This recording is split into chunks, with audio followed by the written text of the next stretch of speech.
Kita sekarang sudah akan memulai sesi pertama dari 5 sesi rangkaian retret Fox Point yang tadi sudah dimulai dengan misa pembukaan.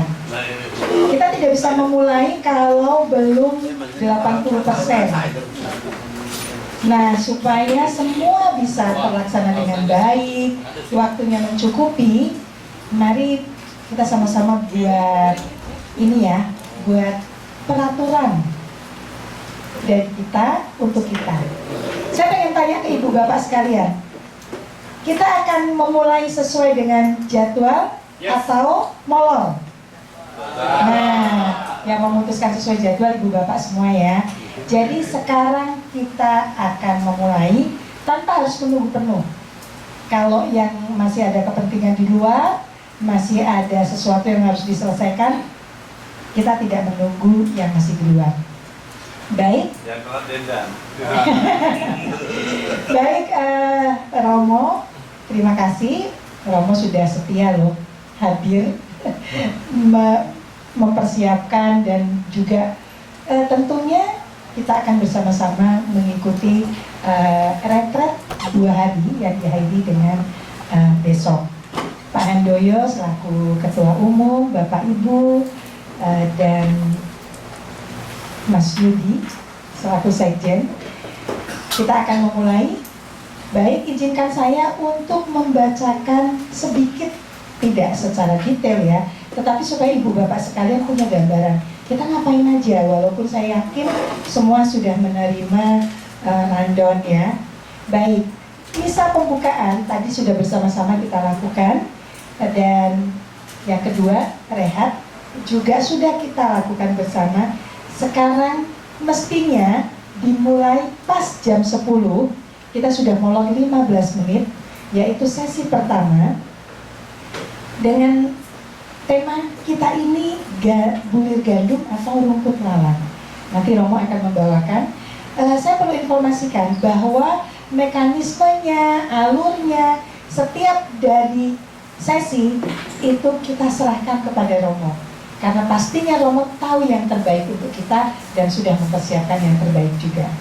Nanti jam 12 kita akan makan siang. Nggak lama-lama makan siangnya. Kemudian sesi kedua dilanjutkan setelah makan siang adalah menghadapi dan mengatasi lalang dalam komunitas. Kemudian kita itu 90 menit ada rehat, dan setelah rehatnya 30 menit ya ibu bapak ya. Kita akan masuk ke sesi 3, berfokus pada misi dan panggilan selama 90 menit juga. Nah, ada rehat, tapi di sini keterangannya refresh. Rehatnya juga kita senam-senam dikit ya. Santap malam, dan kemudian sesi keempat berorientasi pada solusi untuk mencapai tujuan akhir. Kemudian diakhiri dengan istirahat malam. Saya hanya membacakan rangkaian hari ini, untuk besok biarkan menjadi besok.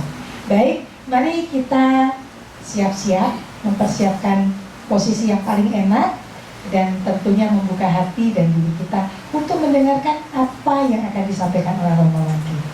Romo, dipersilakan.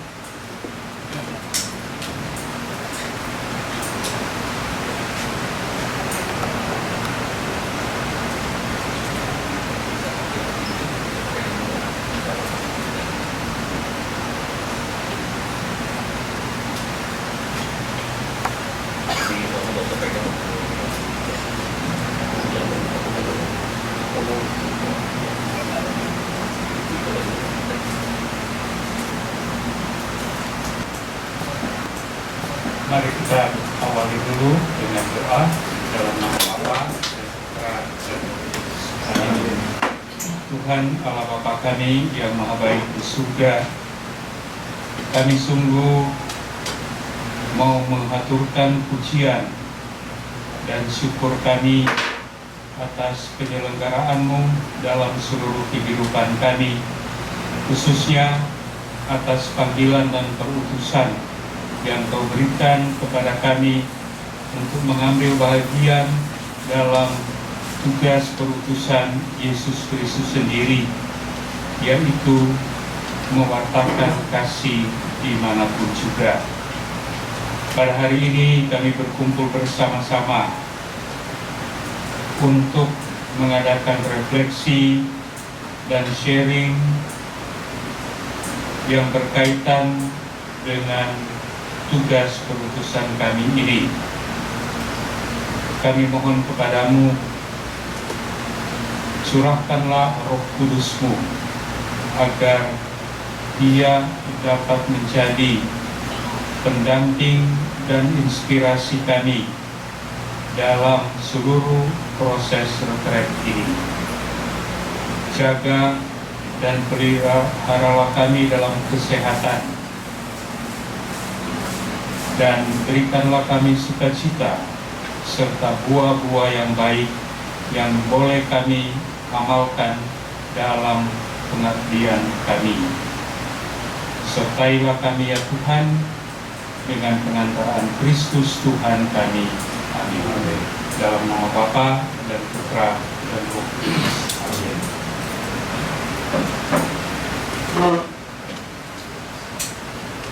Pertama-tama, terima kasih atas undangan dari Pak Handoyo yang sudah disampaikan mungkin sebulan 2 bulan lalu. Pas ketika diminta untuk weekend ini, saya lihat, Pak, beruntung karena kalender saya masih kosong. Karena biasanya saya mengadakan pelayanan weekend, terutama pelayanan bahasa Inggris, atau di gereja Fluid pada hari Sabtu sore, atau juga di gereja Tresia, atau pada hari Minggu biasanya di gereja Tresia.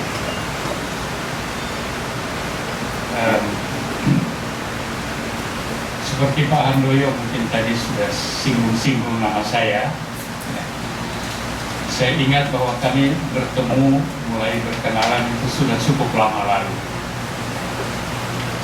lebih dari 10 tahun lalu minimal, ya. Bersama-sama dalam MKI Jakarta, Persekutuan Jakarta, dan dalam perjumpaan-perjumpaan yang lain.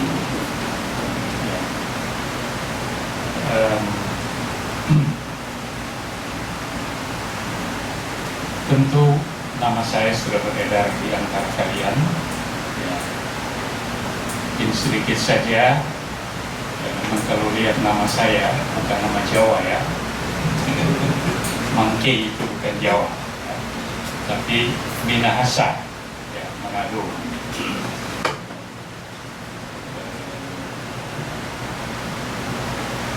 Sekarang saya sudah masuk dalam kelompok lansia, sudah usia 69 tahun. Belum kelihatan, syukur ya. Memang waktu 29 Juni tahun 1981 saya ditabiskan menjadi imam, ya, berarti 42 tahun lalu, bersama dengan 2 rekan yang lain di Katedral Manado. Tapi kedua rekan saya itu sudah berbahagia di surga.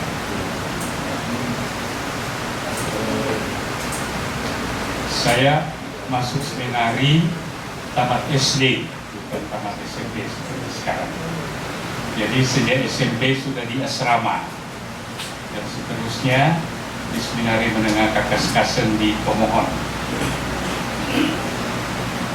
Kami masuk berapa orang? 40 orang kalau tidak salah. Tapi dari 40 itu sebenarnya 35 itu yang asli. Artinya yang 5 itu ketinggalan, harus mengulang kelas dari tahun sebelumnya. Dan angkatan saya itu yang menjadi imam termasuk banyak, artinya 6 orang. Itu sudah termasuk rekor banyak. Sebagai contoh, kakak kelas saya, mereka itu 45 orang, yang jadi cuma 1. Dan baru 10 tahun mengabdi, tiba-tiba meninggal. Jadi kalau orang ekonomi kan kalau dia mau hitung-hitung aset itu sebenarnya rugi besar. Begitulah. Ya. Lalu di akhir seminari menengah tentu kami harus memilih mau jadi projo atau MSc atau biarawan atau apa yang lain. Ya. Dan angkatan saya itu dari 6 orang, 2 menjadi projo Manado, 4 menjadi MSc. Ya. Dari kami, dan hebatnya kami ini, hebatnya, mulai dari tahun ke-7 di seminari menengah, ketika kami sudah tamat SMA, sebenarnya sudah pegang ijazah, terus tambah 1 tahun persiapan ke seminari tinggi. Ya. Kami 6 orang masuk. Ya. Lalu masuk seminari tinggi, 6 orang lagi. Ditabiskan 6 orang lagi. Tidak ada yang katakanlah meninggalkan panggilan itu sampai kami tabisan. Walaupun tabisan kami agak berbeda tanggalnya. Nah, dari kami berenam itu, ya, yang tersisa sekarang artinya yang masih hidup itu 2 orang saja. Saya di MSc dan 1 projo di Manado, Pastor Kardore Warin, dia doktor antropologi dari Leiden. Lalu 4 MSc ini berarti saya tinggal sendiri, yang 3 sudah berbahagia di surga. Mungkin saya yang sebenarnya waktu di seminari menengah itu kalau mau olahraga itu paling takut karena paling tidak tahu olahraga. Tapi syukur-syukur demikian. Kalau dari sisi pengalaman pastoral, sesudah saya ditadiskan imam, berarti 42 tahun ya. Saya bekerja di paroki hanya 2 tahun pertama. Berarti 40 tahun tidak memegang paroki. Tugas-tugas khusus. Dan 2 tahun pertama itu pun di Manado, sebagai pastor bantu di paroki Katedral Manado. Nah, sebelumnya saya menjalankan tahun pastoral sebelum kau kekal dan tabisan-tabisan itu di Pulau K, Maluku Tenggara, yaitu di paroki Landur tahun 1979. Ketika itu di sana belum ada PLN dan belum ada PAM. Ya, jadi ya hidup demikian di antara orang ini. Tapi justru barangkali itu menjadi salah satu motivasi saya untuk tetap menjadi imam, untuk terus menjadi imam. Makanya ketika menjelang tabisan provinsial waktu itu, yaitu sekarang Monsinyur Emeritus Suatan, ya, datang menyampaikan keputusan pimpinan di mana saya akan ditempatkan sebagai imam baru. Dan dia katakan, ya kami sudah memutuskan kamu di Kuskupan Manado. Saya tidak jawab. Saya diam-diam saja. Dan dia mengerti itu rupanya. Lalu dia bilang begini, saya tahu sekarang sebenarnya maumu di mana. Dan kamu suka kembali ke K. Saya langsung bilang, ya itu harapan saya. Saya tidak menunggu lagi, saya langsung bilang, ya itu sebenarnya. Ya, tapi kami sudah putuskan. Ya, terima. Seterusnya hanya 2 tahun di situ, ya sudah. Dapat tugas-tugas lain sampai sekarang ini. Ya. Dari pelbagai tugas itu memang ya tentu ada seluruh dinamikanya dengan segala pengalaman dan seterusnya. Sekarang memang saya tidak banyak bertugas lagi di misalnya pimpinan mereka. Memang sangat lama, terlalu lama dalam pimpinan mereka. Salah satu tugas yang saya jalankan sekarang yaitu membantu mantan-mantan imam untuk mendapatkan pelepasan dari ikatan-ikatan dan kewajiban yang terikat pada sakramen imamat, atau yang kita katakan dispensasi atau laisisasi. Laik itu kan berarti awam, berarti dikembalikan ke status awam, dan itu harus diminta dari Vatikan, dari Paus, dengan segala dokumen persyaratan yang begitu banyak. Tapi saya bahagia untuk dapat membantu mereka. Kasihan karena apa? Karena ada di antara mereka yang sudah 20-30 tahun berbeban, apalagi sudah punya keluarga, tidak bisa menjalankan seluruh kewajiban dalam gereja misalnya. Sebenarnya apalagi kalau mereka sudah ada keluarga, sebenarnya tidak boleh sambut. Itu tentu satu beban berat, ya.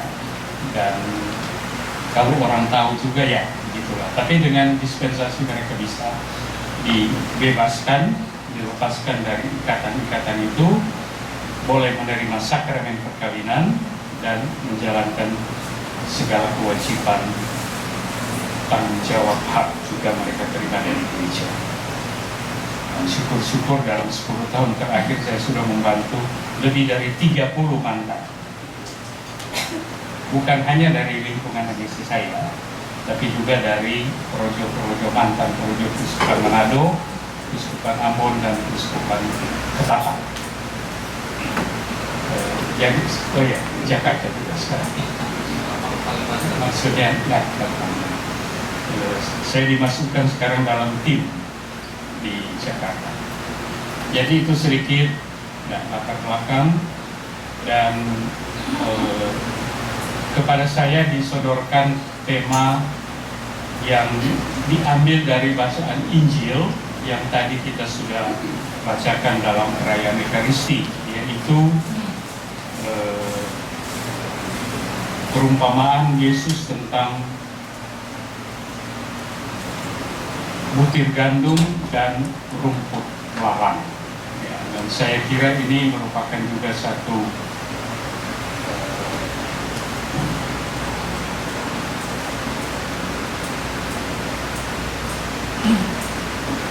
tema yang sangat bagus untuk kita boleh renungkan bersama-sama.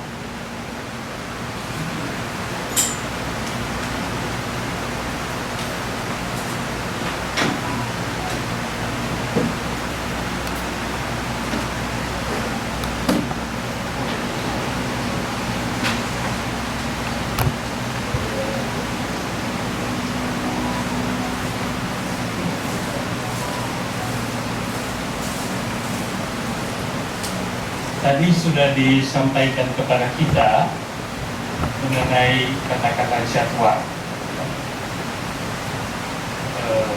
Sesi ini memang sampai dengan pukul 12. Saya pertama-tama akan memberikan beberapa refleksi, poin-poin. Nanti kita lihat bagaimana selanjutnya, apakah kita mau sharing bersama. Tapi saya lihat juga sebenarnya besok hari terakhir itu khusus untuk itu, bagaimana kita bisa berinteraksi ya, setelah mengadakan refleksi bersama. Bisa juga ada cara lain, kalau misalnya waktu pendek mungkin 3 orang atau berapa begitu, atau kalau lebih panjang mungkin kelompok lebih kecil. Nanti kita akan lihat dinamika dari proyek ini. Saya mesti lihat mesti atur lagi bagaimana supaya saya bisa lihat di layar. Mungkin ini ya.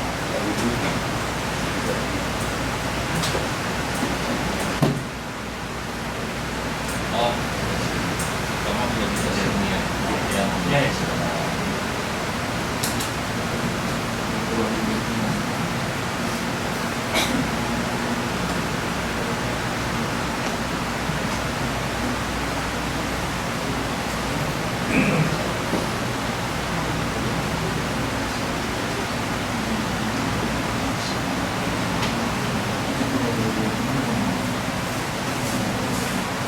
Yang itu ini nggak? Apple nggak? Aku nggak terlalu Ya,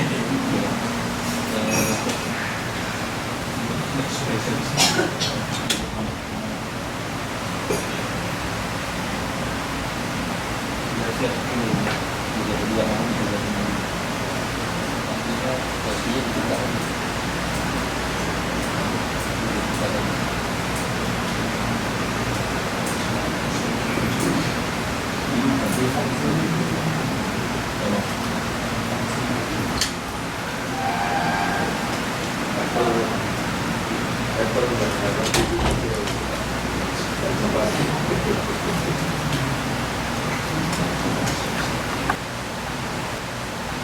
lalang-lalang yang sudah mulai tumbuh itu dicabut saja supaya tidak mengganggu benih gandum yang juga sementara tumbuh. Tapi di sini terjadi perbedaan sikap antara para hamba itu, para pekerja, dengan tuan pemilik ladang itu. Tuan itu mengatakan, biarkanlah keduanya tumbuh bersama sampai waktu menuai tiba. Demikian yang terjadi. Apa yang dikatakan oleh tuan pemilik ladang itu yang diikuti. Jadi butir gandum dengan rumput lalang tumbuh bersama-sama sampai waktu menuai. Nah, pertama-tama barangkali saya mau sedikit menjelaskan tentang perumpamaan yang banyak dipakai oleh Yesus ketika dia menyampaikan suatu ajaran, baik kepada murid-muridnya maupun kepada orang-orang yang lain yang mendengarkan dia. Nah, pada waktu zaman Yesus itu, memang salah satu cara yang paling efektif untuk menyampaikan suatu pesan kepada para pendengar adalah menggunakan perumpamaan, atau dalam istilah lain itu dikatakan metafora atau parabola atau alegori. Nah, perumpamaan itu sebenarnya apa? Perumpamaan itu berarti suatu perbandingan. Suatu perbandingan. Seperti yang tadi dipakai. Yesus mau membandingkan apa yang dia mau katakan dengan sesuatu yang lain yang lebih gampang dimengerti pada waktu itu oleh para pendengarnya.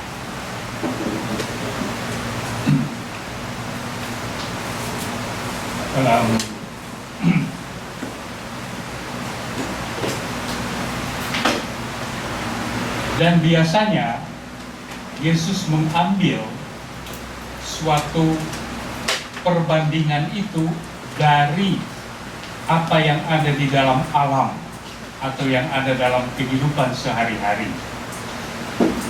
Di tempat lain misalnya Yesus membandingkan dengan bangunan, karena itu juga konkret dalam kehidupan. Ya, orang bisa membangun rumah, bisa membangun sesuatu, atau dengan katakanlah tubuh, badan manusia. Kita lihat Rasul Paulus ya, ketika dia mau membandingkan satu kesatuan di dalam gereja, dia menggunakan perumpamaan tubuh kita. Ya, ada banyak anggota, tetapi satu tubuh. Itu juga satu perumpamaan, satu perbandingan. Nah, keunggulan dari suatu perumpamaan adalah suatu kemampuannya untuk menyampaikan sesuatu secara hidup dan lugas yang dapat gampang dimengerti oleh para pendengarnya. Dan itu pun masih terbuka pada interpretasi yang tidak satu. Ya. Kita bisa melihat itu dalam interaksi Yesus dengan pendengar-pendengarnya, antara lain misalnya kaum Farisi, ahli-ahli Taurat, ya. Ketika mendengarkan satu perumpamaan, mereka menafsirkan dengan cara pandang mereka yang bisa berbeda dengan apa yang sebenarnya mau dikatakan. Seorang pendengar perumpamaan, dia akan mengerti apa yang dimaksudkan karena konkret, berasal dari kehidupan hari-hari.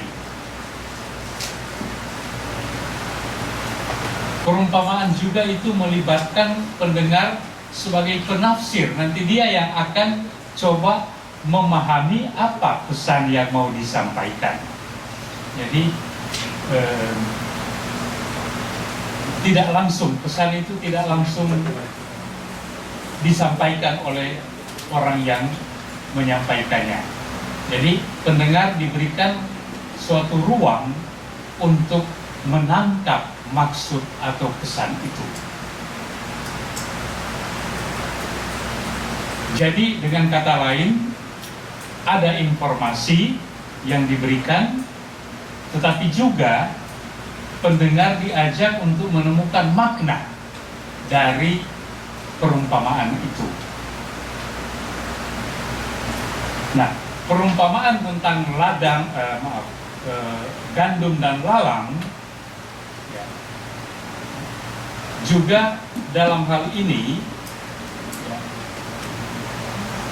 kita harus pahami dalam konteks pengajaran Yesus tentang kerajaan Allah. Jadi Yesus sudah memberikan satu, katakanlah, konteks, ya.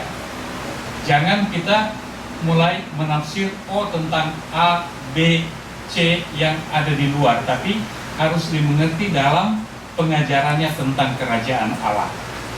Oleh karena itu kan dikatakan dalam bacaan Injil itu, Yesus membentangkan suatu perumpamaan kepada orang banyak. Hal kerajaan surga seumpama.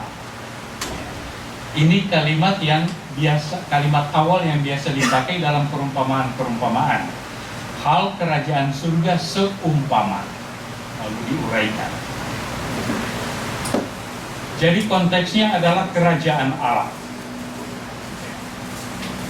Nah, kerajaan Allah inilah yang menjadi isi dari warta Yesus sendiri.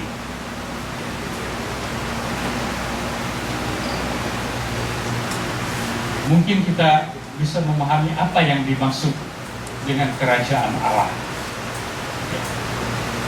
Di awal, ketika murid-murid Yesus mulai mengikuti dia dan mulai mendengarkan tentang kerajaan Allah itu dalam pengajaran Yesus, mereka berpikir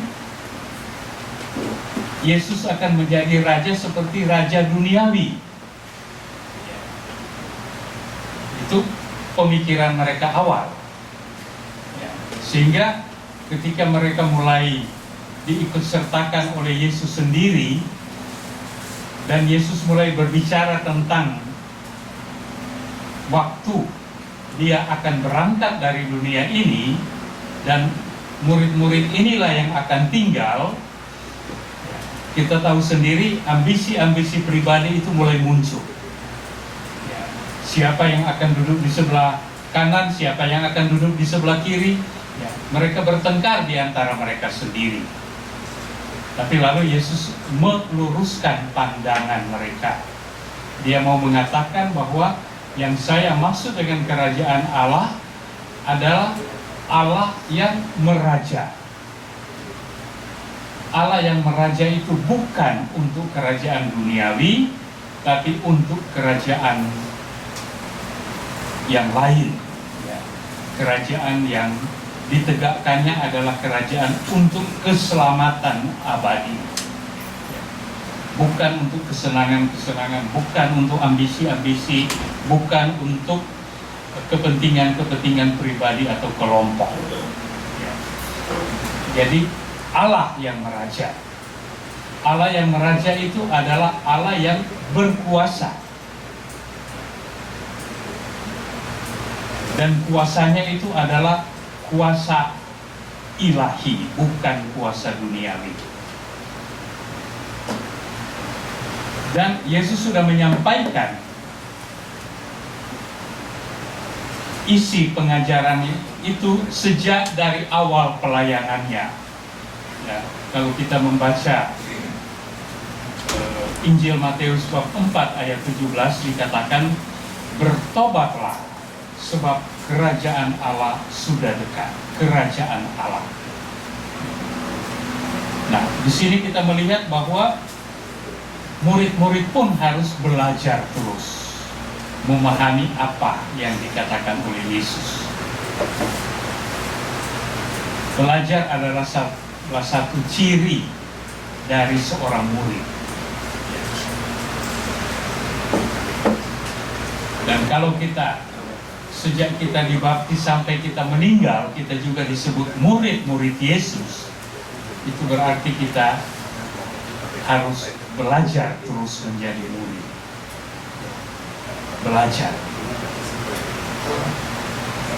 Proses belajar itu tidak akan pernah berhenti sampai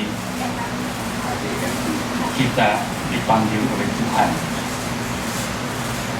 Nah, perumpamaan yang disampaikan oleh Yesus ini tentang kerajaan Allah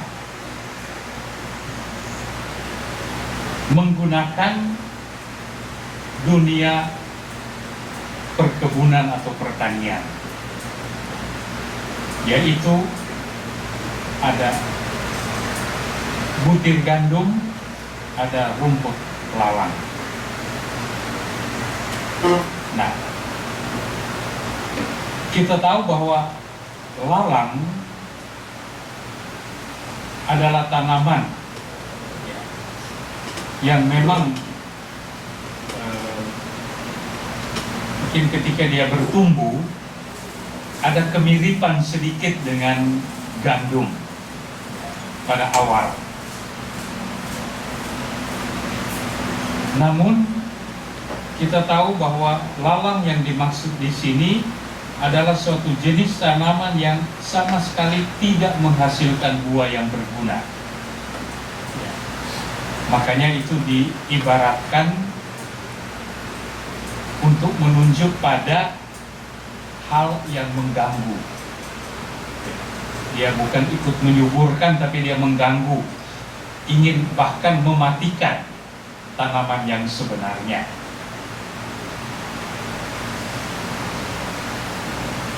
Nah, disinilah kita bisa melihat seperti dikatakan dalam bahan yang mungkin sudah dikirim, yang juga saya pakai untuk menjadi pedoman dalam menggali lebih dalam. Saya bersyukur dengan bahan-bahan yang sudah dikirim lebih dulu yang juga saya manfaatkan. Di situ dikatakan lalang itu sebagai pengganggu ataupun hambat pertumbuhan gandum, simbol orang yang munafik dan cenderung berlaku jahat. Rumput lalang menunjuk pada orang-orang yang tidak mendengarkan sabda Allah, sabda Tuhan. Mereka adalah anak-anak kegelapan yang ditakdirkan masuk ke dalam api neraka di akhir zaman. Ya, ini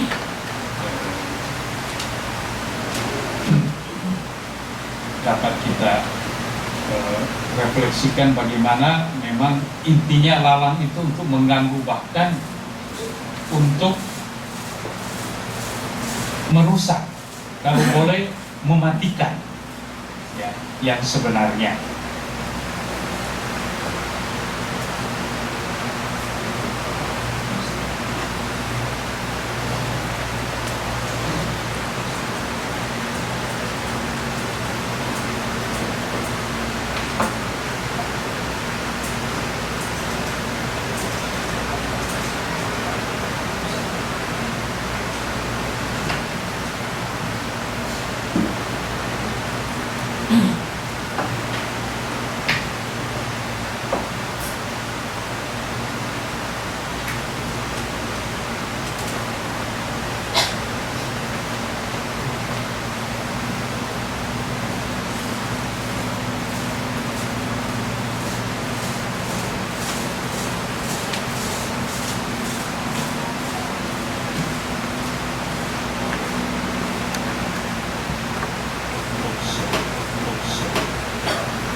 banyak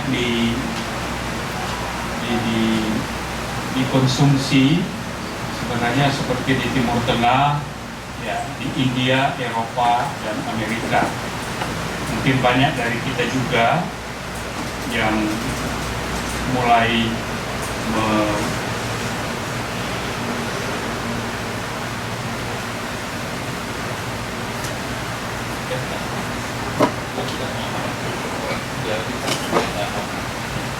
Oke, baik.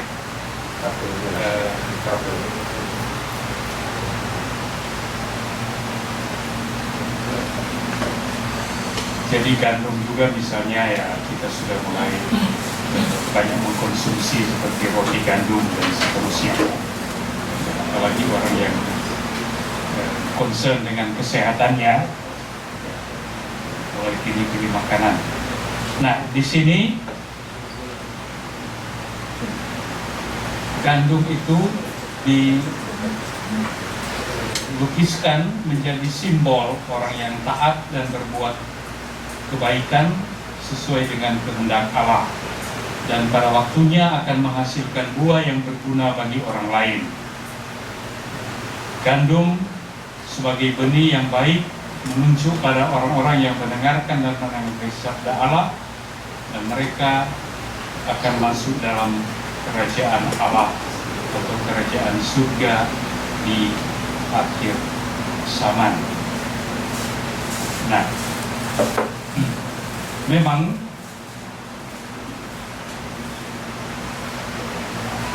sangat bagus kalau kita bisa membeda-bedakan, dalam arti kita mau memilah-milah dalam kehidupan kita mana lalang dan mana gandum itu. Dan ini yang akan kita lakukan juga.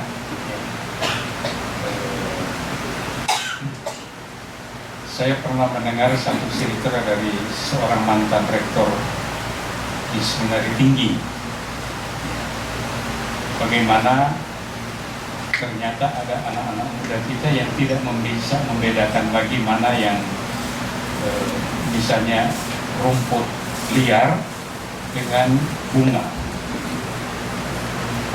Satu kali dia bercerita begini, dia menyuruh frater-frater untuk membersihkan taman di mana rektor itu memang dia juga sepertinya hobi dengan menanam bunga.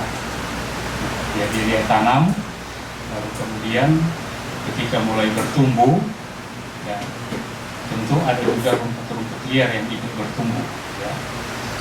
Lalu dia minta satu frater untuk bersihkan yang bagian ini, maksudnya cabut yang rumput-rumput liar supaya tanaman bunga itu bisa lebih nyaman, katakanlah dia mau bertumbuh untuk berbuah. Udah dibiarkan begitu. Beberapa waktu kemudian rektor itu datang mau kontrol, dan dia begitu heran, bedeng bunga itu bersih. Artinya apa? Semua dicabut. Karena frater itu tidak bisa lagi membedakan mana bunga dan mana rumput liar. Ya.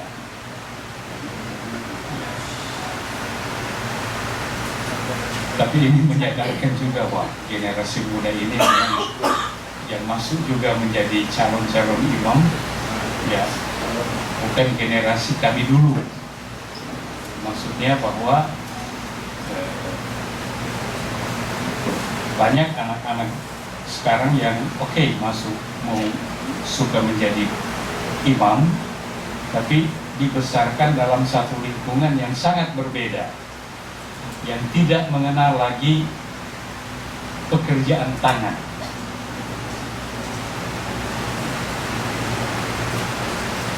Apalagi kalau ada pembantu di rumah, kan? Ya. Semua pekerjaan disuruh pembantu saja. Yang penting kau pergi sekolah, yang penting kau bisa bermain dengan teman-teman dan lain-lain. Bandingkan dengan kami dulu, ya tidak usah disuruh, pasti udah ambil parang lalu membersihkan halaman karena jadwal sudah ada. Jadi pastor pembimbing itu tidak bisa bilang, ya sekarang giliran kamu, lalu dia datang kontrol, tidak. Pokoknya mereka tahu, oh bagian sana pada hari ini udah bersih. Nah, rupanya juga ya, pendidikan seperti ini perlu juga untuk calon-calon imam kita, supaya mereka tahu, ya, membedakan mana yang disebut rumput liar, mana yang tanaman bunga itu. Ya, kita mau membandingkan dengan gandum dengan lawan ini. Nah, lalu dikatakan bahwa memang ada beda sikap antara para pekerja dengan pemilik ladang yang tadi kita sudah katakan. Ya.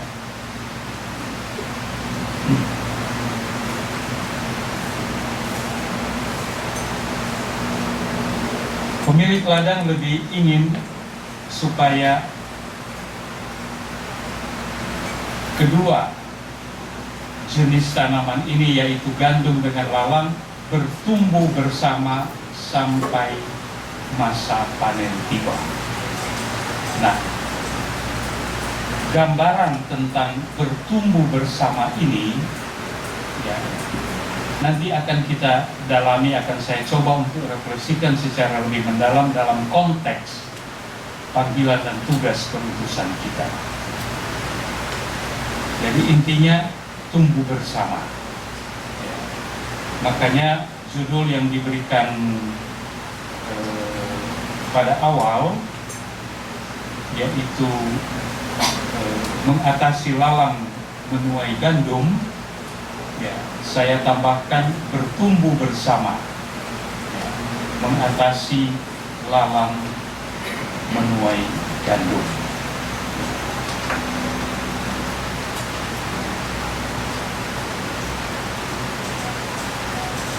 Nah, kalau kita membaca Injil tadi,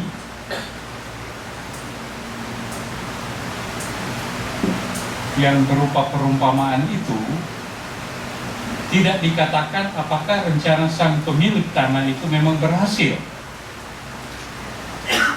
Hanya dikatakan begitu. Jadi kita diberikan ruang juga untuk, katakanlah, menafsirkan apa yang sebenarnya terjadi kemudian. Jika memang bisa diandaikan rencana itu berhasil, maka perumpamaan ini mau mengatakan kuasa kebaikan itu jauh mengatasi kuasa kegelapan. Kuasa kebaikan mampu bertahan di antara himpitan-himpitan begitu banyak kejahatan yang muncul di tengah-tengah kita juga sampai sekarang ini. Ya. Memang seringkali mungkin kita akan lihat, wah, itu kebaikan itu terhimpit. Ya. Yang lebih muncul adalah kuasa-kuasa kegelapan, kuasa-kuasa kejahatan itu. Tapi kita kadang-kadang juga mendengar bahwa akhirnya toh yang menang, yang muncul, yang bertahan adalah kebaikan, bukan kejahatan.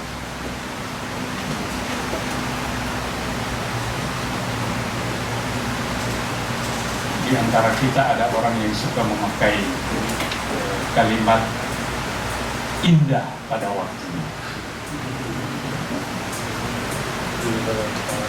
Memang dia harus mengalami dulu banyak hambatan, banyak himpitan, penderitaan, ya, perjuangan begitu banyak. Ya. Tapi ketika dia kemudian merasakan buah perjuangan itu, pada saat itulah dia akan mengatakan indah pada waktunya. Saya kira memang itu benar juga. Dan lalu juga dijelaskan yang dimaksud dengan si penabur benih baik adalah anak manusia, adalah Yesus sendiri. Memang Yesus datang, kita tahu, untuk kebaikan, bukan untuk kejahatan. Dia menaburkan benih yang baik, dan seringkali buah dari benih yang baik itu baru akan dipetik, dirasakan, bukan pada saat yang seringkali kita harapkan, tapi pada saat yang Tuhan atur untuk kita. Benih baik itu adalah anak-anak kerajaan, sedangkan benih lalang adalah anak-anak si jahat. Saat panen adalah akhir zaman, dan para penuainya adalah para malaikat. Malaikatlah yang akan, katakanlah, menyambut kita di zaman akhir itu. Nah, dalam perumpamaan ini juga ditampilkan kesabaran, ya, ketika Tuan Tanah mengatakan, biarlah keduanya tumbuh bersama. Nah, keutamaan kesabaran ini ya, memang mungkin dalam dunia yang begitu tergesa-gesa, yang mau cepat-cepat semuanya, semua mesti cepat, ya. Apalagi teknologi.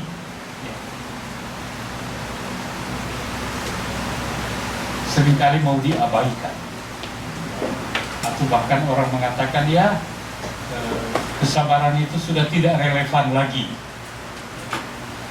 di tengah-tengah perkembangan dunia yang begitu cepat. Tetapi yang mau dikatakan oleh Tuhan di sini adalah suatu keutamaan hidup, bukan sekedar sesuatu yang kita mau kait-kaitkan dengan suatu pekerjaan yang harus cepat dicapai. Kita tahu setiap keutamaan hidup itu perlu diperjuangkan. Dia memerlukan proses, dia memerlukan waktu. Kita juga mau mengembangkan suatu keutamaan hidup, ya, tidak satu kali saja. Seperti kita mau menjadi bapak yang baik di rumah, mau menjadi ibu yang baik, menjadi romo yang baik,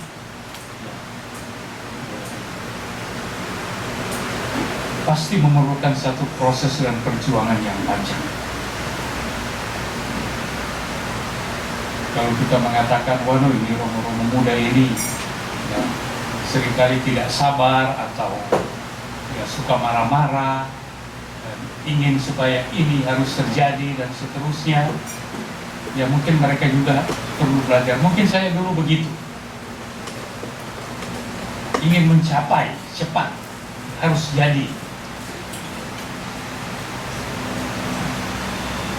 Tapi ketika mulai menjadi lebih senior, baru mulai merasa ya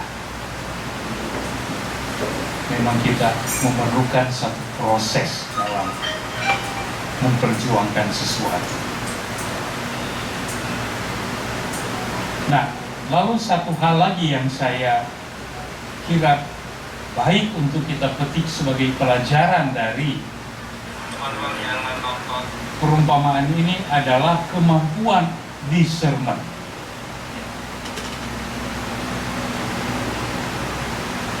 Artinya memilah-milah atau membeda-bedakan mana yang baik, mana yang tidak baik, mana yang merupakan gandum, mana yang merupakan lalang. Nah, discernment ini dalam katakanlah sejarah gereja kita itu merupakan sesuatu tool, satu alat yang sangat bagus untuk diterapkan. Misalnya Yesuit kita kenal sebagai orang-orang yang sangat kuat dalam mengadakan suatu discernment.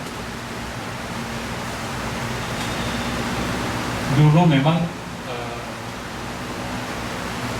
mereka suka, atau Yesuit yang pertama menerjemahkan itu ke dalam bahasa Indonesia dengan pembedaan, discernment of spirits, pembedaan roh-roh, mana yang baik, mana yang jahat, membeda-bedakan. Tapi juga ada sebenarnya sekarang kata memilah-milah, kita pisah-pisahkan, ya, itu memilah-milah.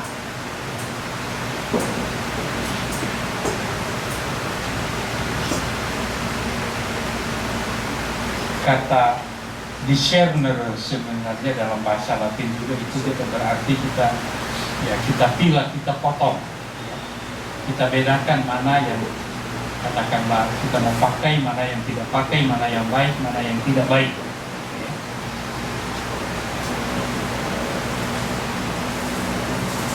Dan ini juga diajarkan kepada kita dalam perumpamaan ini. Biarkanlah tumbuh bersama dulu, nanti kita pilah-pilah lagi mana yang merupakan gandum, mana yang merupakan lalang, mana yang baik, mana yang jahat, mana yang bermanfaat, mana yang tidak bermanfaat, mana yang menurut kehendak Allah, mana yang bertentangan dengannya. Dan dalam hal ini tentu kita perlu suatu kejelian, kita harus jeli untuk melihat mana. Kita perlu satu wisdom, satu prudence, satu keutamaan berupa kebijaksanaan. Dalam kitab Perjanjian Lama yang sangat dikenal dalam hal ini itu adalah Raja Salomo. Luar biasa dia punya kemampuan discernment.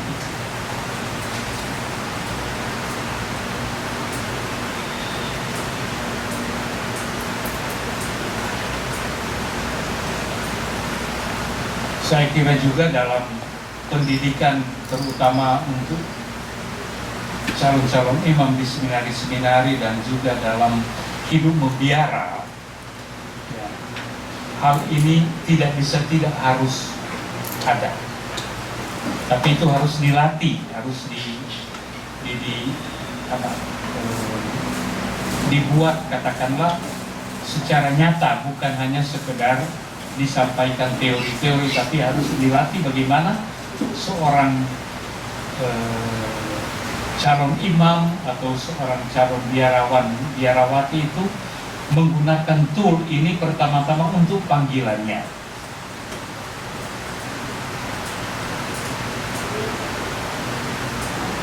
Saya sendiri mengalami bagaimana saya harus membeda-bedakan, harus menggunakan ini. Misalnya, tadi saya katakan, ketika saya mau ditabiskan menjadi imam,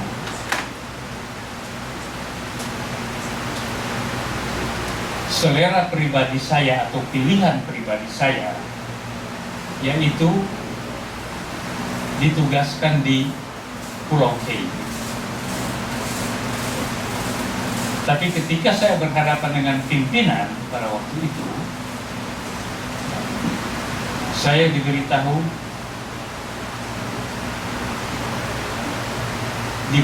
di Uskupan Manado.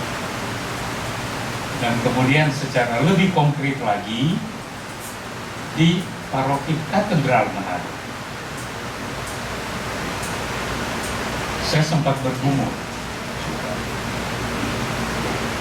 antara pilihan pribadi dengan penugasan dari pimpinan. Disinilah katakanlah ketaatan yang kami ikrarkan sebagai kaul, saya sebagai biarawan, dan juga yang saya janjikan di hadapan uskup ketika ditabiskan itu ketaatan. Ya. Disinilah fungsi dari discernment.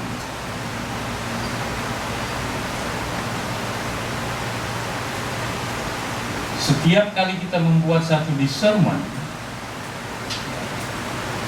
nanti kita akan sebenarnya mau menemukan apa yang terbaik sebenarnya yang diminta dari saya.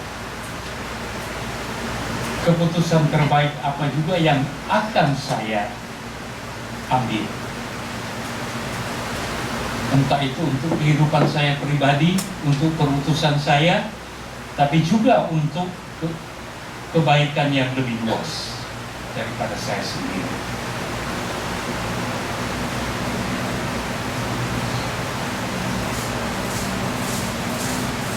Saya sebenarnya waktu itu mau memilih pergi ke Kei. Antara lain apa yang tadi saya katakan, karena di sana perjuangan akan lebih besar. Misalnya dari sisi fasilitas. PLN belum ada. Di biara saya itu generator itu hanya dinyalakan dari jam 5:30 sore sampai dengan 10:30 malam. Ya, karena kan kalau 24 jam itu bahan bakarnya nanti terlalu mahal dan lain sebagainya. Jadi ya hidup begitu. Tapi enjoy saja. Ya. Jadi keterbatasan seperti itu tidak katakanlah apa? Membuat panggilan saya itu hilang. Begitu juga air, ya, yang bagi kita sangat esensial. Untuk pam belum ada. Kami hidup dari air apa? Ya, tunggu saja air hujan. Mandi juga air hujan. Ya.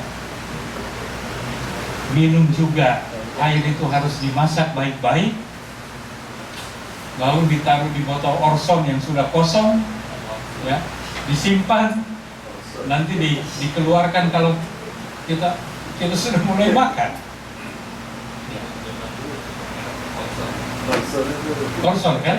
Ya, semua yang mengalami Orson itu tahu bagaimana. Ya. Nah, tentu sekarang ya sudah beda, ya semua sudah ada. Tapi untuk saya justru ya hal-hal seperti tadi bukannya membuat panggilan saya itu hilang atau habis, tapi justru menjadikan itu menjadi motivasi lebih besar. Saya harus melayani orang seperti ini. Waktu itu juga, waktu saya masih kurator pastoral, ya, ternyata ada kei besar pulau lain yang jauh lebih sulit daripada saya di kei kecil. Oleh pastor pembimbing saya diberikan kesempatan untuk libur seminggu kira-kira atau 10 hari. Dan saya manfaatkan mengunjungi kei besar. Kalau di kei kecil kendaraan sudah ada, walaupun baru mulai ini yang namanya apa, kendaraan umum berupa Colt itu, ya, baru mulai masuk di KI itu tahun 75-76, ya. Tapi di KI besar tidak ada apa-apa. Ya. Pantai timur itu dari utara sampai selatan itu harus jalan kaki atau naik perahu kalau lautnya tenang. Tapi bulan Juli itu selalu laut yang ombaknya sangat kencang, bisa lebih tinggi dari rumah kita ini. Dan satu kali saya jalan dari katakanlah sedikit bagian selatan, sudah lebih ke utara sedikit, ya. Sampai di sini, ya. Lalu rencananya di sini ada satu tanjung. Nanti saya ambil perahu lalu ke sana. Tapi waktunya tidak cocok, waktu bulan Juli. Ya. Jalan, dan jalannya itu atau di bukit atau di pinggir pantai. Jadi naik turun, jalan-jalan setapak gitu. Akhirnya saya harus pulang jalan kaki lagi. Nah, hari pertama saya jalan dari kampung Har di sini sampai dengan Holland itu 8 jam jalan kaki. Nginap semalam, besoknya lanjut 10 jam jalan kaki. Capek. Begitulah. Beberapa tahun lalu saya datang di rumah bina kami, baru anak-anak yang tamat SMA masuk. Saya tanya kamu dari mana, lalu salah satu mengatakan dia berasal dari kampung ini. Lalu saya kemudian cerita bagaimana saya pernah jalan, dan dia cuma geleng-geleng kepala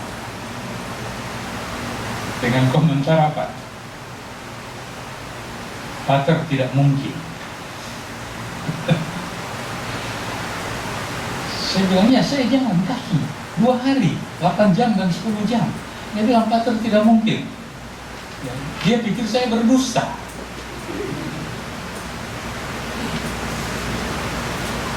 Seperti itu. Tapi di tengah-tengah situasi seperti itulah saya membuat discernment saya. Mau terus jadi imam atau tidak? Begitu juga dalam penugasan-penugasan saya selanjutnya. Saya menjadi pastor bukan untuk menjadi pejabat struktural di dalam tarekat atau di dalam gereja.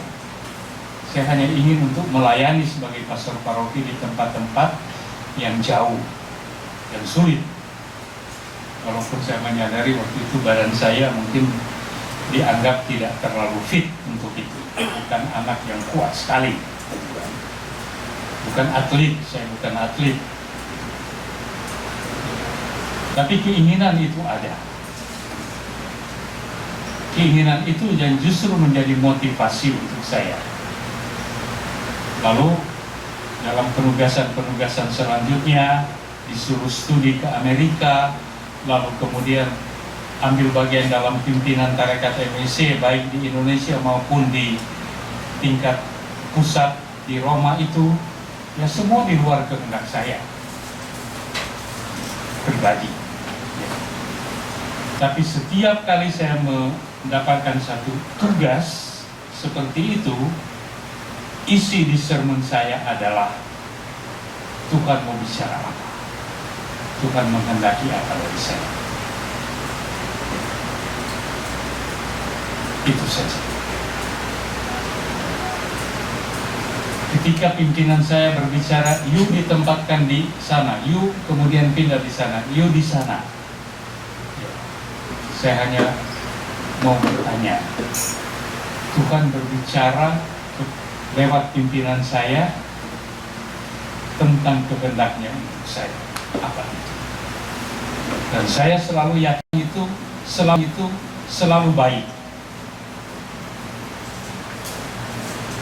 Oleh karena itu, walaupun saya tidak suka sebagai seorang imam religius secara pribadi, tapi ya sudah, turutin aja.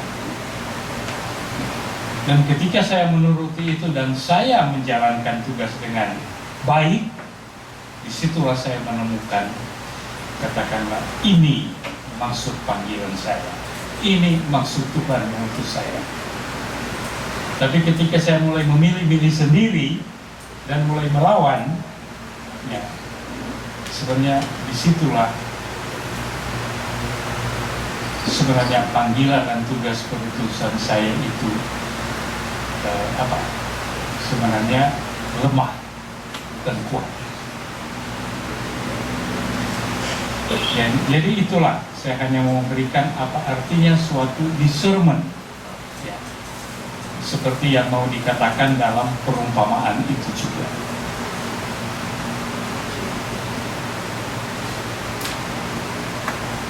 Oke.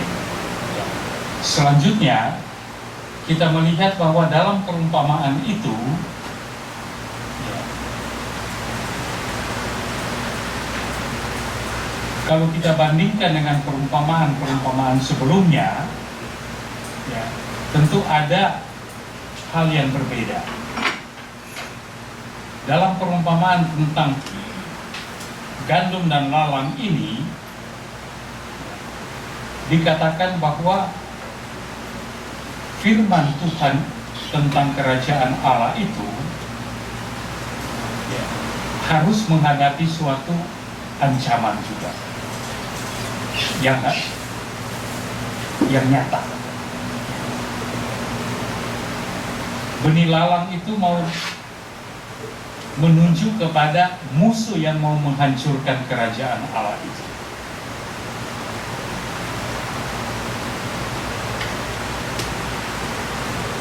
Maka dikatakan, ya, kenyataannya kerajaan Allah itu tidak hanya ditolak, tapi juga mau dilawan supaya jangan ada. Memang kita tahu sendiri, ya, sudah jelas-jelas ini kebaikan, tapi tetap aja itu ada orang yang mau melawan kebaikan. Mungkin banyak nanti contoh-contoh kita bisa angkat sendiri bagaimana, ya, kebaikan itu selalu mau dilawan,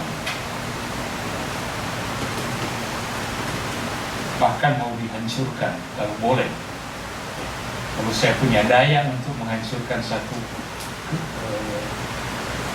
maksud yang baik, hancurkan, musnahkan. Jadi perlawanan itu akan selalu ada. Ketika kita mau memperjuangkan satu kebaikan, pasti perlawanan akan kita temui. Kita bisa mengangkat banyak contoh hal itu. Tapi yang paling penting yaitu bagi kita, ya, selalu mengintrospeksi.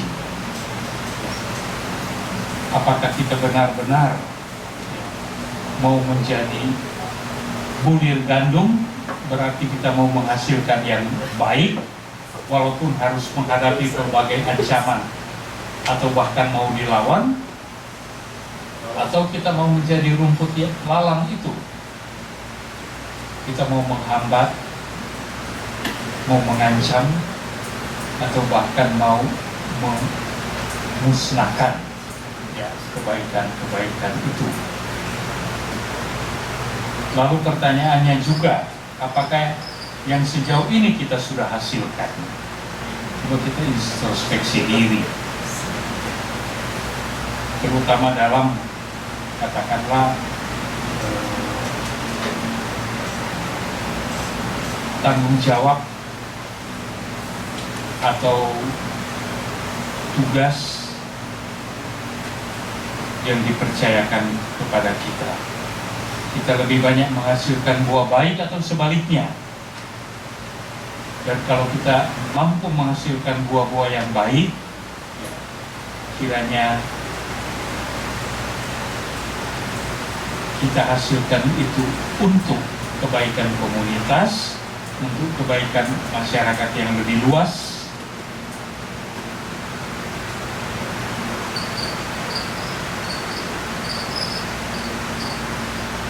dan ketika kita bertumbuh bersama atau koeksis, bagaimana kita nanti mengambil sikap.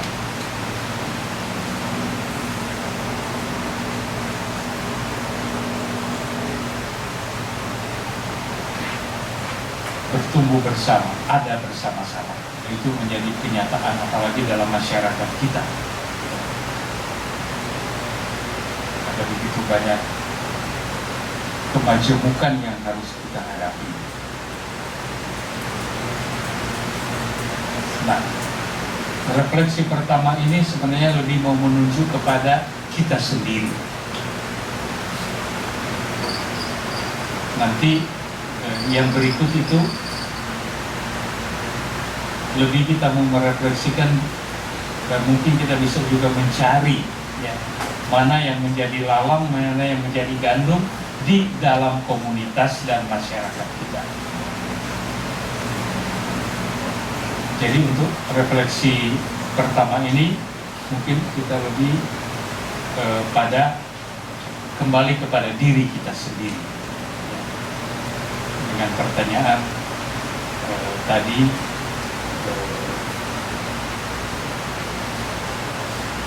sebagai satu introspeksi ya, pertama-tama kita menyadari tentang mungkin lalang yang masih ada dalam diri kita, tapi juga ada gandum yang kita sudah hasilkan, dan kita bisa juga melihat, wah ternyata saya masih lebih banyak menumbuhkan lalang daripada menghasilkan gandum. Apakah itu?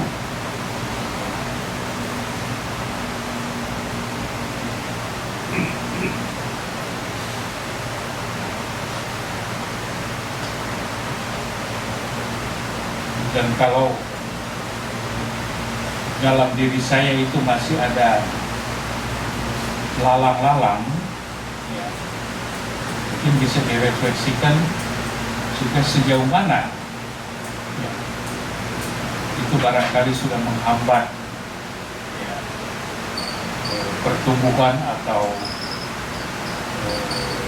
perkembangan, menghambat orang lain. Bisa juga itu dalam keluarga sendiri atau dalam komunitas dan tempat di mana kita berada. Mungkin ada orang yang dirugikan karena kita lebih menampilkan diri sebagai lalang daripada sebagai gandum.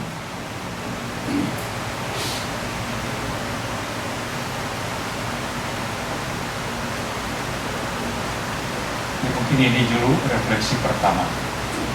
Kembali kepada diri kita, introspeksi dulu. Masih ada kurang lebih 20 menit ya.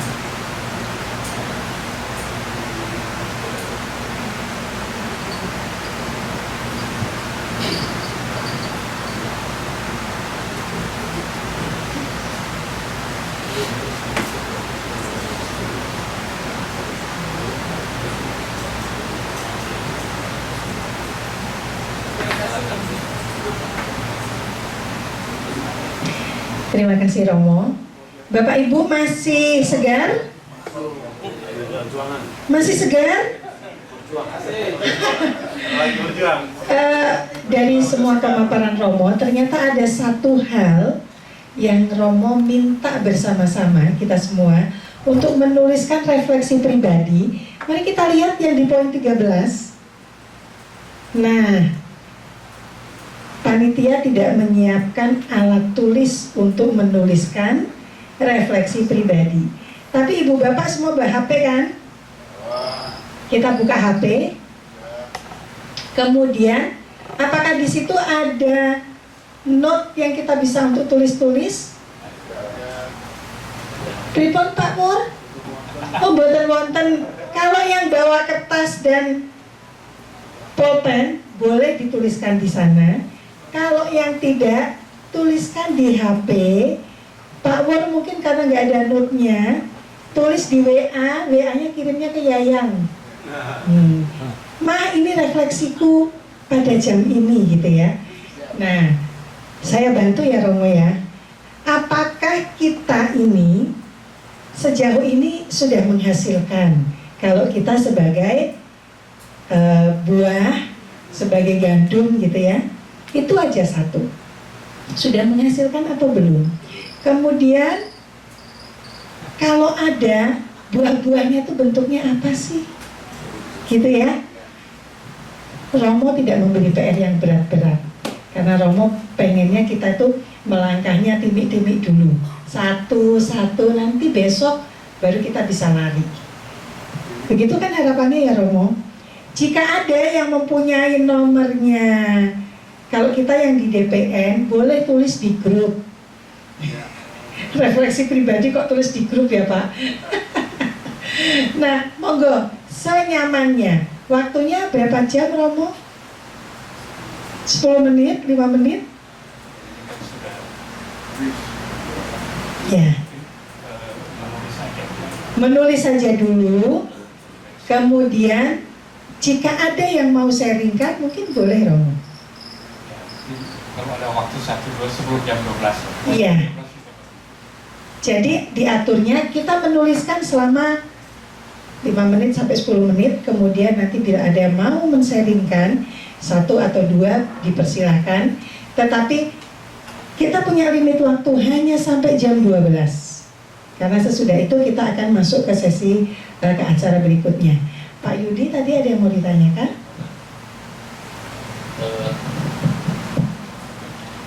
Siamo. Jadi saya mau tanya mengenai discernment tadi ya. Discernment itu kan membeda-bedakan roh. Nah, kita ini kan ormas yang terlibat aktif ya dalam sosial politik kebangsaan. Nah, kata-kata membeda-bedakan roh ini kan pada satu posisi bisa jadi mudah dilakukan, bisa jadi sulit. Karena di baliknya itu ada motif-motif tertentu lah. Nah, buat kita, buat teman-teman, karena sebagian di sini kan ada yang jadi caleg juga, ya, ada yang nanti ke eksekutif juga. Boleh nggak kita minta Romo kasih petunjuk? Bagaimana caranya supaya kita bisa memilih yang terbaik? Karena membeda-bedakan roh itu kan apa yang jadi keinginan kita sesuai dengan keinginan Roh Kudus dan juga keinginan Allah. Gitu Mo, itu aja pertanyaan. Thank you. Mohon izin Paul. Baik, terima kasih Romo. Ini menarik, bahan renungan yang disampaikan Romo. Ini masih berkaitan juga dengan ya soal memilah-milah tadi. Jadi supaya nanti, karena kadang-kadang kami ini sebagai awam kadang-kadang lihat ilalang kita pikir gandum, kemudian lihat gandum kita pikir ilalang Romo. Nah, jadi ini berkaitan dengan memang tugas-tugas kami. Saya ini karena kebetulan ini retret tentang sharing pengalaman pribadi, makanya saya sampaikan pengalaman pribadi. Nah, saya kebetulan sehari-hari sebagai pengacara Romo. Nah, saya dalam melaksanakan tugas ini memang oke. Singkat. Saya sebagai pengacara, nah banyak kasus yang saya tangani. Kadang khususnya berkaitan ada hal-hal kasus tertentu berkaitan dengan inti ajaran agama. Oke. Ya. Jadi ada kasus-kasus yang berkaitan dengan ajaran agama. Nah, sekarang ini yang berkaitan dengan ajaran agama Islam yang sementara saya tangani itu, saya sementara menjadi kuasa hukumnya Obenvia. Itu kasus yang es krim. Jadi mungkin lihat itu ada anak muda yang makan es krim, dijilat es krimnya. Nah, itu lagi viral dan saya sebagai kuasa hukum sekarang banyak diserang. Ya, karena mengatakan bahwa itu perbuatan itu adalah ya menodai agama, jadi berkaitan dengan penodaan agama. Makanya kemarin kami sempat ke MUI, kita minta dukungan dari MUI. Itu yang dengan agama Islam. Kalau berkaitan dengan agama Katolik, ini kadang-kadang berat buat saya, Mo. Itu terkait dengan perceraian. Jadi banyak sekali datang umat Katolik yang minta bantuan saya untuk mengajukan gugatan cerai di pengadilan. Kadang-kadang suami istrinya Katolik, kadang-kadang hanya istrinya yang Katolik, kadang-kadang hanya suami yang Katolik. Saya sebagai orang Katolik, ya saya menyadari bahwa memang kita nggak boleh cerai, karena memang di dalam agama mengatakan seperti itu. Di dalam kanon kita juga, di kanon 1141 juga hanya mengatakan nggak boleh cerai. Yang ada di dalam kanon hanya pembatalan perkawinan, tidak ada perceraian. Nah, jadi saya bingung mau. Nah, tapi bagaimanapun saya biasanya nasihati dulu, kita nggak boleh cerai. Tapi klien mengatakan bahwa Pak, kami sudah berusaha bertahun-tahun tapi tidak cocok. Karena kita kawin ini kan mesti bahagia. Kalau tidak bahagia untuk apa dipertahankan? Akhirnya terpaksa Romo saya ajukan gugatan cerai. Dan saya tahun 2023 ini udah ajukan empat pasangan Katolik dan semuanya dikabulkan cerai oleh pengadilan. Nah, pertanyaan saya Romo, bagaimana mungkin biar masukan buat saya untuk pasangan-pasangan itu. Terus yang kedua, kan faktanya klien saya ini yang Katolik ini udah cerai, udah diputuskan cerai oleh pengadilan. Nah, tadi Romo katakan Romo juga bantu pastor-pastor yang sudah keluar untuk dikembalikan ke status awam. Nah, untuk klien-klien saya yang Katolik ini, kan mereka pasti mau nikah lagi. Nah, sekarang saya minta Romo bagaimana petunjuk, karena ini dari sisi dari negara udah ada akta cerai. Nah, dari gereja bagaimana Romo supaya klien saya ini juga nanti bisa terima komuni juga Romo?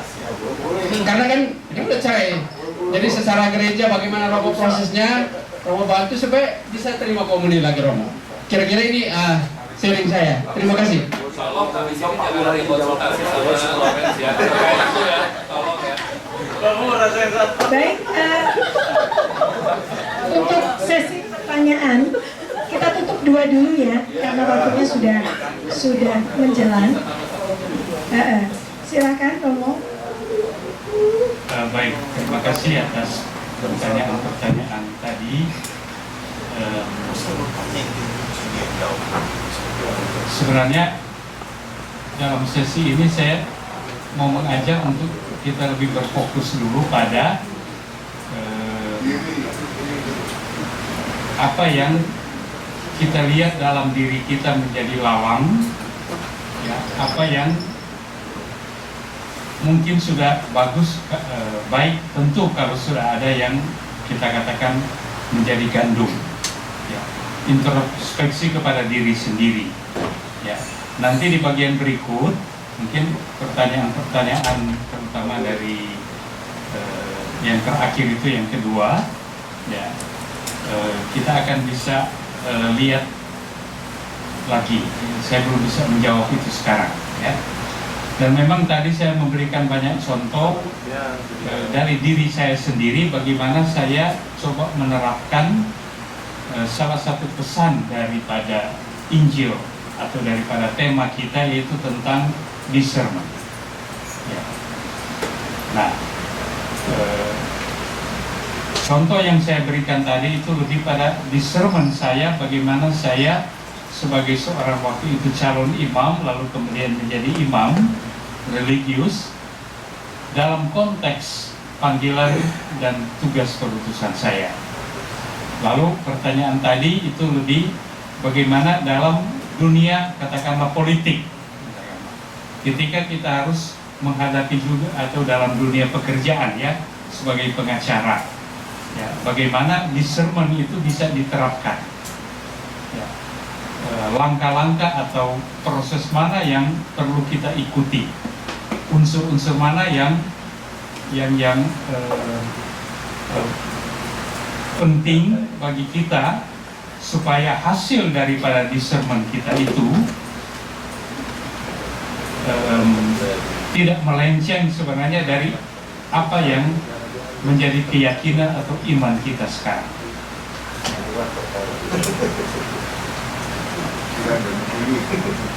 Baik, mungkin saya akan simpan dulu ya. Powernya kejawab. Tapi sekarang kita diminta untuk coba mencatat dulu ya masing-masing ya, mana yang masih menjadi katakanlah lalang dalam diri saya dan mana yang sudah menjadi gandum. Nah, yang kita temukan dalam diri kita masih menjadi lalang, ya, ini yang kita akan perjuangkan lagi. Bagaimana saya dapat mengatasi itu, supaya nanti misalnya saya tidak menjadi suatu hambatan untuk pertumbuhan diri saya sendiri, untuk pertumbuhan pribadi saya, untuk menjadi pertumbuhan rohani saya, untuk pertumbuhan sosial saya. Apakah saya sudah ikut memikirkan bagaimana cara mengatasinya, atau apakah saya sudah pernah mengkonsultasikan atau men-sharingkan dengan orang lain yang barangkali juga punya pengalaman yang sama, tapi dia sudah punya cara untuk mengatasinya. Dan kalau toh saya sudah katakanlah menemukan gandum-gandum di dalam diri saya, apakah saya mensyukurinya? Apakah saya mau membagikannya juga kepada orang lain, supaya gandum itu menjadi warta sukacita untuk mereka? Nah, kalau kita sudah menemukan ini dalam diri kita sendiri, ya, nanti ya, pada tahap berikut ya, kita akan katakanlah melihat bagaimana ya,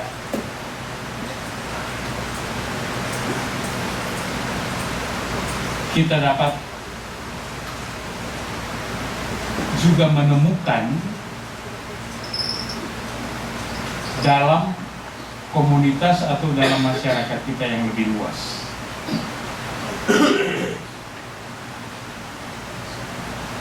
Mungkin itu bisa menjadi sesuatu juga untuk yang lain. Nah, barangkali pertanyaan-pertanyaan tadi akan berkaitan dengan sesi kedua dengan sesi ketiga nanti.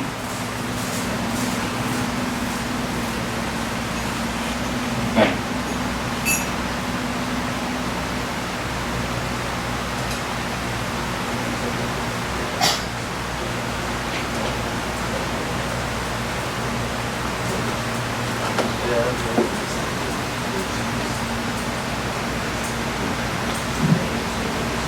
Baik, terima kasih Romo.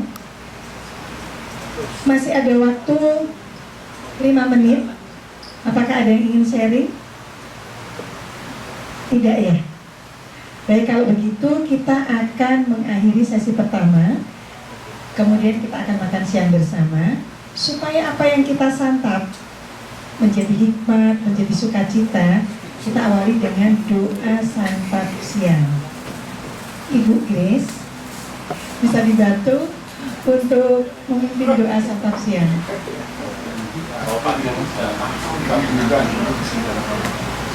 Baik, nanti kita makan siang selama 1 jam. Kayaknya cukup ya makan siang. Mari kita satukan hati untuk kita doa makan bersama. Demi nama Bapa dan Putra dan Roh Kudus. Amin. Allah Bapa yang Maha Baik, puji syukur dan terima kasih untuk warta sukacita yang Kau berikan kepada kami siang hari ini melalui Romo Mangke, di mana kami sudah boleh mendengar sharing tentang bulir gandum dan lalang. Berikan kami senantiasa Roh Kudus-Mu untuk kami boleh kembali berefleksi tentang hidup kami. Apakah kami sudah menjadi bulir gandum yang bermanfaat bagi orang-orang di sekitar kami, bagi keluarga dan komunitas kami, ataukah kami masih mempunyai lalang-lalang yang bisa menghambat dan menjadi batu sandungan bagi orang lain. Biarlah sharing dan pencerahan ini senantiasa menjadi bekal bagi kami nantinya, untuk kami boleh senantiasa bertumbuh di dalam iman, pengharapan, dan kasih kami kepada-Mu. Siang hari ini kami akan bersantap siang bersama. Sebelum kami makan, biarlah Tuhan menyucikan dan menguduskan makanan dan minuman yang akan kami santap bersama. Biarlah itu semua boleh menjadi kekuatan bagi kami untuk senantiasa berkarya untuk kemuliaan Nama. Sementara kami ada di tempat ini dan menikmati santap siang, kami juga berdoa untuk orang-orang di sekitar kami yang mungkin di dalam kekurangan mereka tidak bisa menikmati santap siang bersama keluarga mereka. Biarlah Tuhan sendiri yang menyediakan berkat-berkat yang mereka perlukan untuk hidup mereka. Kemuliaan kepada Bapa dan Putra dan Roh Kudus, seperti pada permulaan sekarang, selalu dan sepanjang segala abad. Amin. Kita lanjutkan dengan doa Angelus. Maria diberi kabar oleh malaikat Tuhan, Maria akan mengandung dari Roh Kudus. Salam Maria, penuh rahmat, Tuhan sertamu. Terpujilah engkau di antara wanita, dan terpujilah buah tubuhmu Yesus. Santa Maria, Bunda Allah, doakanlah kami yang berdosa ini, sekarang dan waktu kami mati. Amin. Aku ini hamba Tuhan, terjadilah padaku menurut perkataanmu. Salam Maria, penuh rahmat, Tuhan sertamu. Terpujilah engkau di antara wanita, dan terpujilah buah tubuhmu Yesus. Santa Maria, Bunda Allah, doakanlah kami yang berdosa ini, sekarang dan waktu kami mati. Amin. Sabda sudah menjadi manusia. Salam Maria, penuh rahmat, Tuhan sertamu. Terpujilah engkau di antara wanita, dan terpujilah buah tubuhmu Yesus. Santa Maria, Bunda Allah, doakanlah kami yang berdosa ini, sekarang dan waktu kami mati. Amin. Doakanlah kami ya Santa Maria, Bunda Allah, supaya kami dapat menikmati janji Kristus. Marilah kita berdoa. Ya Allah, karena kabar malaikat kami mengetahui bahwa Yesus Kristus Putramu menjadi manusia, curahkanlah rahmat-Mu ke dalam hati kami, supaya karena sengsara dan salib-Mu, kami dibawa pada kebangkitan yang mulia, sebagai Tuhan dan perantara kami. Amin. Demi nama Bapa dan Putra dan Roh Kudus. Amin.